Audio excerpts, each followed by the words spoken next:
South India shopping mall the wedding మంత్ర సరికొత్త wedding collection south India shopping mall.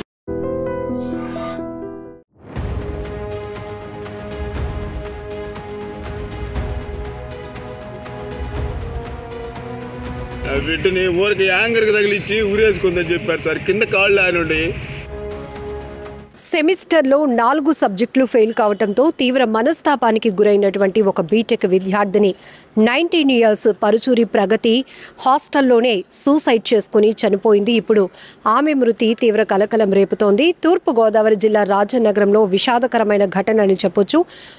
ఈ అమ్మాయి నెల్లూరు జిల్లా గుడ్లూరు ప్రాంతానికి చెందినటువంటి అమ్మాయి ఇక్కడ రాజనగరంలో గైట్ కాలేజ్లో బీటెక్ చదువుతోంది. ఇంజనీరింగ్ ఫస్ట్ ఇయర్ చదువుతున్నటువంటి ప్రగతి మొన్న జరిగిన సెమిస్టర్లో 5 సబ్జెక్ట్స్ గాను 4 కూడా ఫెయిల్ కావడంతో ఆమె ఒక డిప్రెషన్లోనికి వెళ్ళిపోయింది. ఒక తీవ్రమైనటువంటి మనస్తాపానికి గురై నేను సూసైడ్ చేసుకుంటున్నాను అంటూ ఆమె ఒక సూసైడ్ నోట్ కూడా రాసిపెట్టింది. ఆ సూసైడ్ నోట్లో విషయాలు కూడా చూస్తే ఒక్కసారిగా బంధువులంతా తల్లిదండ్రులు కూడా కన్నీరు పెడుతున్నారు. నాన్న నన్ను క్షమించండి, ఏం చేస్తున్నానో ఏం రాస్తున్నానో కూడా నాకు అర్థం కావటం లేదు, తీవ్రంగా మానసిక క్షోభ అనుభవిస్తున్నాను, చాలా ఒత్తిడిగా ఉంది, నలిగిపోతున్నాను, ఏం చెప్పాలో కూడా చెప్పలేనటువంటి పరిస్థితి, కానీ లెటర్ రాస్తున్నాను. ఇప్పటివరకు నన్ను చాలా బాగా చూసుకున్నందుకు థ్యాంక్ యూ సో మచ్. అమ్మ నాకు ఏ కష్టం వచ్చినా అమ్మకి చెప్పుకునేదాన్ని, కానీ ఇప్పుడు నాకు వచ్చిన కష్టానికి నేను అనుభవిస్తున్నటువంటి బాధకి నేను అమ్మతో కూడా చెప్పుకోలేకపోతున్నాను. అలాగే అక్క నువ్వు మంచి జాబ్ చేసి సెటిల్ అవ్వాలి, నేను అనుకున్న గోల్ నువ్వు రీచ్ అవ్వాలి అంటూ అక్కతో కూడా ఒక మాట మాట్లాడినటువంటి లైన్ కూడా కనపడుతోంది. ఆ నాన్ననైతే ఒకవైపు బాగా చూసుకున్నందుకు థ్యాంక్స్ చెప్తూనే ఆ నాన్న బాధ్యతను అమ్మకు అప్పచెప్పింది. అమ్మ నువ్వు జాగ్రత్త, అలాగే నాన్నను కూడా జాగ్రత్తగా చూసుకో అంటూ కూడా ఆ సూసైడ్ నోట్లో ఉంది. అయితే ఈ అమ్మాయి హాస్టల్లో ఏదైతే క్యాంపస్లో బట్టలు ఆరేయటానికి వేసే హ్యాంగర్ ఉంటుంది కదా, ఆ హ్యాంగర్కి చున్నీతో మెడకు చుట్టుకొని ఆమె ఆత్మహత్య చేసుకుంది. అయితే తను రాసినట్టు మొన్న సెమిస్టర్స్ 4 సబ్జెక్టులు కూడా ఫెయిల్ కావడం వల్లే మనస్తాపానికి గురై సూసైడ్ చేసుకుందా ప్రగతి, లేకపోతే మేనేజ్మెంట్ నుంచి ఏమైనా ఒత్తిళ్లు ఉన్నాయా? ఈ కోణంలో కూడా పోలీసులు అయితే దర్యాప్తు కొనసాగిస్తున్నారు. అయితే ప్రగతి మృతితో తోటి స్నేహితులంతా తీవ్ర దిగ్భ్రాంతి వ్యక్తం చేస్తున్నారు. ఒక్కసారిగా వారంతా కూడా శోకసంద్రంలో మునిగిపోయారు. క్యాంపస్ అంతా కూడా ఒక భయానక వాతావరణంలోకి వెళ్ళిపోయిందని చెప్పొచ్చు, విషాదంగా మారింది అని చెప్పొచ్చు. ఎందుకంటే ఎన్నో డ్రీమ్స్తో జాయిన్ అయినటువంటి ఒక అమ్మాయి సెమిస్టర్లో ఫెయిల్ అవ్వడంతో దాన్ని పెద్ద స్ట్రెస్గా తీసుకొని చనిపోవటం ఆ తల్లిదండ్రులకు తీవ్ర కడుపు శోకాన్ని మిగిల్చి వెళ్ళింది అంటూ కూడా బంధువులు ఆరోపిస్తూ ఉన్నారు. బంధువులు అయితే ఆవేదన వ్యక్తం చేస్తున్నటువంటి పరిస్థితి కూడా ఉంది. ఈ మధ్య కాలంలో మనం విద్యార్థుల ఆత్మహత్యలు కారణాలు చూస్తే గనక చదువుని ఒక భారంగా భావిస్తున్నారు. అది కరెక్ట్ కానే కాదు. ఎందుకంటే బీటెక్ వరకు అమ్మాయిని చదివించారంటే కుటుంబ నేపథ్యం కూడా ఆర్థిక పరిస్థితులు కూడా మనం చూడాలి. అంతవరకు అమ్మాయిని ఎంతో ఎఫర్ట్ చేసి చదివించినటువంటి తల్లిదండ్రులకు వీళ్ళు ఆఖరికి ఇస్తుందేంటి? తీవ్రని గుండె వేదన, గుండె రోత అని చెప్పాలి. ఎందుకంటే ఇక్కడే కాదు, చాలా చోట్ల మనం చూస్తున్నాం, చదువుని నేను చదవలేకపోతున్నాను, లేకపోతే ఎగ్జామ్స్లో నేను ఫెయిల్ అయ్యాను, లేకపోతే మొన్న జరిగిన ఎగ్జామ్స్లో ఈ సబ్జెక్ట్ నేను బాగా రాయలేదు, ఖచ్చితంగా నేను ఫెయిల్ అయిపోతాను, ఫెయిల్ అయిపోతే నా తల్లిదండ్రులు నన్ను ఏమైనా అనేస్తారేమో, చుట్టుపక్కల ఉన్న వాళ్ళు నన్ను చులకనగా చూస్తారనే ఉద్దేశంతో ఇమీడియట్గా వాళ్ళు సూసైడ్ వైపు ఆలోచన చేస్తున్నారు. అది కరెక్ట్ కానే కాదు. ఎందుకంటే ఒకవేళ మీరు పరీక్షల్లో తప్పిన జీవితంలో తప్పుతారు అనే మీ ఆలోచన చాలా రాంగ్.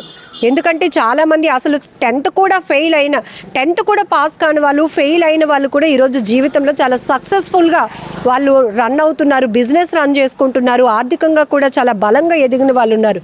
అలాంటి వాళ్ళని మీరు ఎందుకు ఇన్స్పిరేషన్గా తీసుకోవటం లేదు?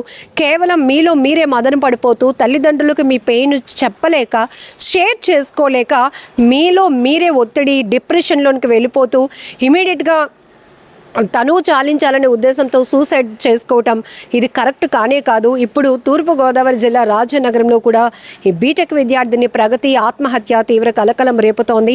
అనేక కోణాల్లో పోలీసులు కూడా దర్యాప్తు వేగవంతం చేశారు. ఏదేమైనా చాలా బాధాకరమైన ఘటన. ఈ ఎగ్జామ్స్లో ఈ రిజల్ట్స్ తర్వాత ఎంతోమంది అనుకున్న ర్యాంకులు సాధించలేదని, లేతే నాన్న ఆ బొమ్మ కొనివ్వలేదనో, నాన్న సైకిల్ కొనివ్వలేదనో, ఫోన్ కొనివ్వలేదనో, BMW కారు కొనివ్వలేదనో ఒక యువకుడు ఆత్మహత్య ఆత్మహత్య ఏమిటి, అసలు ఏం జరుగుతోంది?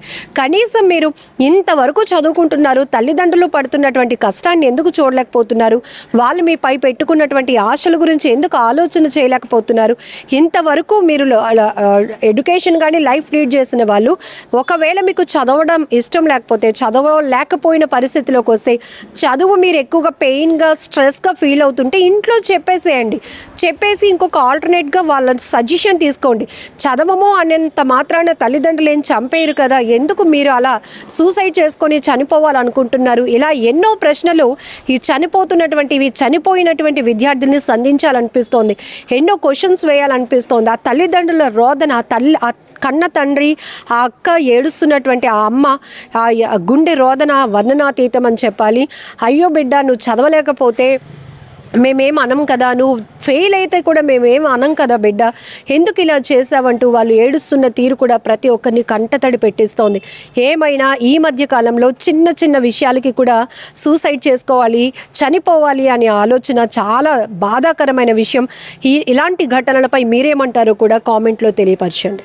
శనివారం రోజు సెలవులకు వచ్చి శనివారం రోజు ఇంటికి వచ్చింది. మాది కావలి దగ్గర నరసాపురం, గుడ్లూరు మండలం, మాది నెల్లూరు డిస్టిక్. కావలి వస్తే ఆడికి వచ్చిన తర్వాత మేము శనివారం రోజు ఇక్కడికి వదిలిపెట్టాం. ఇక్కడ నేర్చుకుని వదిలిపెట్టాం. ఎగ్జామ్ ఉందంటే వదిలిపెట్టేసిన తర్వాత ఇక్కడికి వచ్చిన తర్వాత వాళ్ళు తర్వాత 2 రోజుల తర్వాత రెండో రోజు ఎప్పుడో ఉదయాన్నే నైట్ వేసుకుంటే 3:30కి ఫోన్ చేశారు మాకు. నైట్ వేసుకున్నది నైట్ ఉరి కూడా వేసుకున్నది అనుకోండి అండి. వాళ్ళు చెప్పినట్టు కూడా విన్నామండి. వాళ్ళు ఉరి మామూలు ఉరి కూడా ఏ రూట్లో ఎట్ట వేసుకున్నదో తెలుసా? వేసిందండి అది ఒక యాంగర్, మనం సత్తులు తగిలిస్తాం చూడు, యాంగర్ కాళ్ళు ఇట్టున్నాయండి. కాళ్ళు ఇదిగో కాళ్ళు ఇట్ట ఆనిన తర్వాత యాంగర్కి తగిలిచ్చారండి. యాంగర్కి తగిలిచ్చి ఎంత గందరగోళం చేసి నా బిడ్డను అన్యాయం చేశారండి. కాలేజీ యాజమాన్యం అంతా వాళ్ళంతా ఒకటయ్యి నన్ను గందరగోళం బట్టి చేసి మమ్మల్ని పరిస్థితులకు శవం తీయొద్దంటే ఒప్పుకోకుండా శవాన్ని తీశారండి రాత్రి. మీకు చివరిసారి ఎప్పుడు మాట్లాడింది అమ్మాయి? మీ అమ్మాయి మీతో ఎప్పుడు మాట్లాడింది చివరిసారి? మాతో వచ్చేసి అంతకు ముందు రోజు నైట్ మాట్లాడింది. వెళ్ళిన తర్వాత ఎప్పుడు మాట్లాడింది? సరేలేండి. తర్వాత నైట్ మాట్లాడింది సార్. అంటే ఎప్పుడు మాట్లాడింది? అంటే చెప్పింది ఏదైనా కాలేజీలో ఇలాగా చెప్పు నాన్న ఎక్కువ ప్రెజర్ ఎక్కువ పెడుతున్నారని చెప్పారా? ఏం లేదు, మామూలుగా మాట్లాడింది.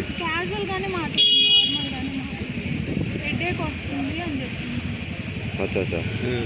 ఈ కాలేజీలో ఏం చెప్తున్నారమ్మా? కాలేజీలో ఉరేసుకొని మీ అమ్మాయి లెటర్ రాసి ఉరేసుకొని చనిపోయిందని చెప్తున్నారు సార్. కానీ ఉరేసుకొని చనిపోవడం అనేది కాదు సార్. అక్కడ దెబ్బలు కొట్టున్నారు. ఈ చేతికి దెబ్బలు తగిలి ఉంది. ఎన్ని దెబ్బలు! సరే, బిడ్డని ఊరికి యాంగర్కి తగిలిచ్చి ఊరేసుకుందని చెప్పారు సార్. కింద కాళ్ళు ఆనుండి నా బిడ్డ పైన ఊరికి అట్ట తగిలిచ్చింది. సరే సార్, ఓకే.